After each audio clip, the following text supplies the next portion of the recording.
Exam hub forum में आप सभी का स्वागत है। जैसा कि आप सभी को पता चल गया होगा कि जेपीएससी ने 14वीं जेपीएससी को लेकर अपना नोटिफिकेशन जारी कर दिया है। सबसे बड़ी बात इस जेपीएससी को लेकर यह निकल कर सामने आई है कि सीटों की संख्या काफ़ी कम रखी गई है। टोटल सीटों की अगर हम बात करें तो उप समाहर्ता के 28, पुलिस उपाधीक्षक के 42, जिला समादेष्टा के 2, प्रोबेशन पदाधिकारी 4, सहायक निदेशक 3, सहायक निदेशक और है कृषि पशुपालन का 2, सहायक नगर आयुक्त 10 और काराधीक्षक 2 और सहायक निदेशक सह जिला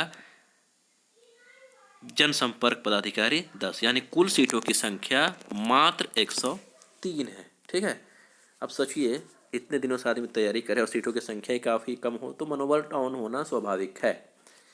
ये तो रहा एक बात।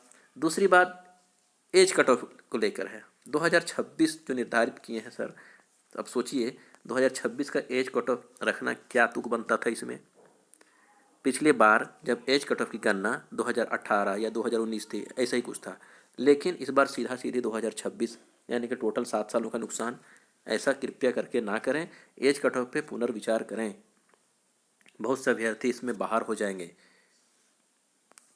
बहुत मेहनत से लोग तैयारी करते हैं। अब बतलाइए, एज कट ऑफ रखा गया है 2026, मिनिमम 2026 में 21 साल होना चाहिए और मैक्सिमम रख दिया गया है कि 2026 को ही 1 फरवरी 2026 2 जनवरी 2026 का रखा गया है। बतलाइए, तैयारी कर रहा है आदमी सालों साल से, वैकेंसी आती है, आते आते क्लियर होने में लग जाता है 2-3 साल। पिछले ही जब पीसी को देखिए ना, हाल फिलहाल में क्लियर हुआ है और इसका वैकेंसी भी आया इतना दिन में और एज कट ऑफ का सीधा सीधे 7 साल का नुकसान। सवाल यह है, क्या ये फैसला जेपीएससी अभ्यर्थियों के भविष्य के साथ अन्याय नहीं कर रहा है?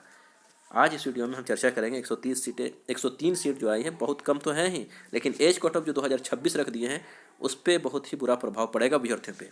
और अब क्या करना चाहिए?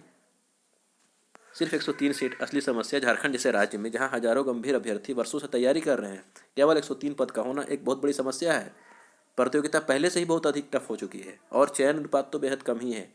और कई वर्षों से जेपीएससी की परीक्षाएं नियमित तो होता ही नहीं है। रिक्त पदों का बैकलॉग बढ़ता जा रहा है। सीट को संख्या को केवल 103, एज कट ऑफ 2026, वो भी प्रभाव पड़ेगा अभ्यर्थियों पर। अब बात करते हैं सबसे संवेदनशील मुद्दे की। सबसे बड़ा संवेदनशील मुद्दा इस जेपीएससी में उठने का जो जा रहा है, आयु सीमा को लेकर। 2026 का कट ऑफ एज बहुत ही अन्याय है अभ्यर्थियों के साथ। बहुत से अभ्यर्थियों ने कोविड-19 के दौरान अपना कीमती वक्त खोया था।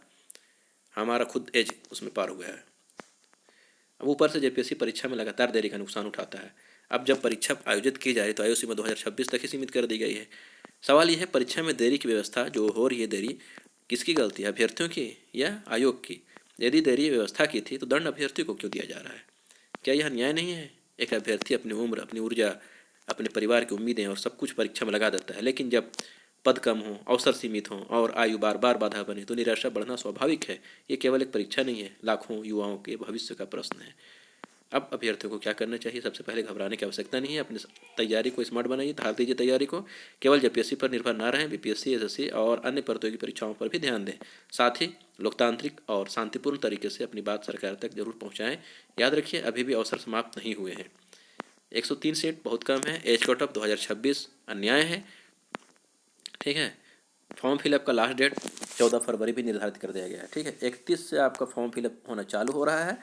31 जन से फॉर्म फिलअप चालू और 14 फरवरी को ख़त्म। ठीक है, यानी कि 8 मार्च को कन्फर्म ये एग्ज़ाम लेगा, जैसा कि अभी का नोटिफिकेशन है। अगर छात्रों ने विरोध नहीं किया तो समझिए आपका भविष्य गया। 35 साल बहुत लोग पार कर गए होंगे, हमारा खुद ख़त्म। ठीक है, धन्यवाद। वीडियो को ज़्यादा से ज़्यादा लाइक करें, सब्सक्राइब करें